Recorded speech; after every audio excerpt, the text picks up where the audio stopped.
네, 한 주간 기업 CEO들 동향을 살펴보는 CEO 풍향계 시간입니다. 이번 주에는 최태원 SK그룹 겸 대한상공회의소 회장과 이용배 현대로템 사장 이야기를 김종혁, 이은정 기자가 전해드립니다. SK그룹과 대한상공회의소를 이끌고 있는 최태원 회장. 최근 부산에서 열린 한일상의 회장단 회의에 목발을 짚고 참석했습니다. 최 회장은 소문난 테니스광이죠. 이번 부상도 테니스를 즐기던 중 발생했는데요. 서브 후 착지 과정에서 왼쪽 아킬레스건이 파열된 겁니다.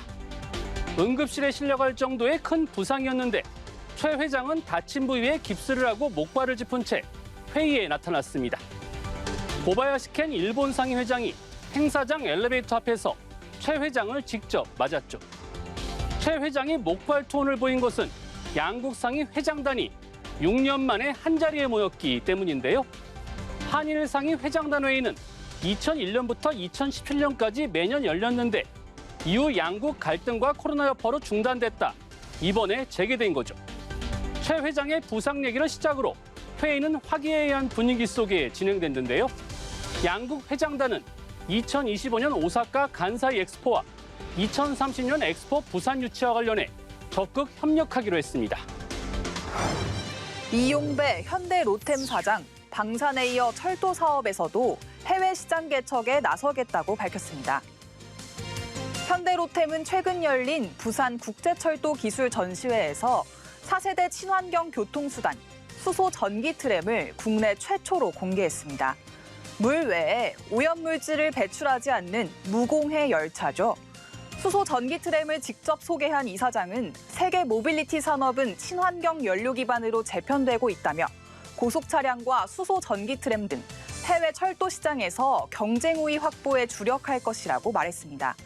현대차 그룹 재무통으로 불렸던 이 사장은 2020년 실적 부진에 빠져있던 현대로템의 구원투수로 지휘봉을 잡았는데요. 저가 수주 근절 등 수익성 개선에 주력하고 유유부지 매각 등을 통해 취임 1년 만에 회사를 흑자로 돌려놨죠. 그리고 지난해에는 K2 전차의 사상 첫 해외 수출이란 성과도 올렸는데요. 이 사장은 앞으로 방산과 철도 두 분야에서 국내를 넘어 세계와 경쟁한다는 계획입니다. 권영수 LG 에너지솔루션 부회장, 사내 어린이집 마련이란 약속을 지켰습니다. LG 에너지솔루션이 최근 청주 오창공장 인근에 사내 어린이집을 열었습니다.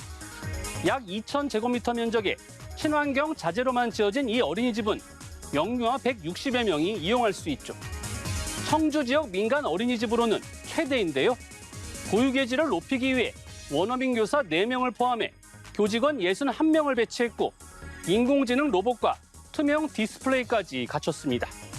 이 어린이집은 오창에도 어린이집을 지원해달라는 한 직원의 요청에 권 부회장이 8개월 만에 화답한 건데요. 지난해 9월 문을 연 본사 어린이집에 이은 사내 두 번째 어린이집입니다. 권 부회장은 구성원의 건강한 몸과 마음이 최고의 가치라며 계속해서 출근하고 싶은 회사, 일하기 좋은 회사로 만들어가겠다고 약속했습니다. 대화형 인공지능 챗 GPT의 아버지로 불리는 샘 올트먼 오픈 AI 최고 경영자가 방한했습니다. 1985년 시카고에서 태어난 올트먼. 스탠퍼드대 컴퓨터 과학과를 중퇴한 그는 스타트업에서 성공적인 커리어를 쌓은 뒤 2015년 테슬라 최고 경영자 일론 머스크 등과 오픈 AI를 창업했습니다. 그리고 지난해 챗 GPT를 출시해 전 세계에 큰 관심을 끌었는데요. 대화형 검색뿐 아니라 에세이나 리포트 작성도 가능해 출시 2달 만에 이용자가 1억 명이 넘는 등 영향력이 급속도로 늘고 있죠. 올트먼은 방한 기간 한국은 전 세계에서 볼 수 없는 소프트웨어와 하드웨어가 있는 나라로 한국과 협력할 준비가 돼 있다고 말했습니다. 올트먼은 각국을 돌며 AI의 글로벌 규제 문제도 논의하고 있는데요. 그는 AI의 위험성을 인정하며 규제에 대해 사회적 합의와 전 세계적 협력이 필요하다고 강조했습니다. 2030년 엑스포 부산 유치를 돕기 위해 다음 주 프랑스 파리에서 열리는 국제박람회 기구 총회에 4대 그룹 총수 등 재계 핵심 인사들이 총출동합니다. 아직까지는 사우디아라비아 리야드가 부산에 조금 앞서 있다는 평가인데요. 역전의 발판이 마련되기를 기대해 보겠습니다. 지금까지 CEO 풍양기였습니다.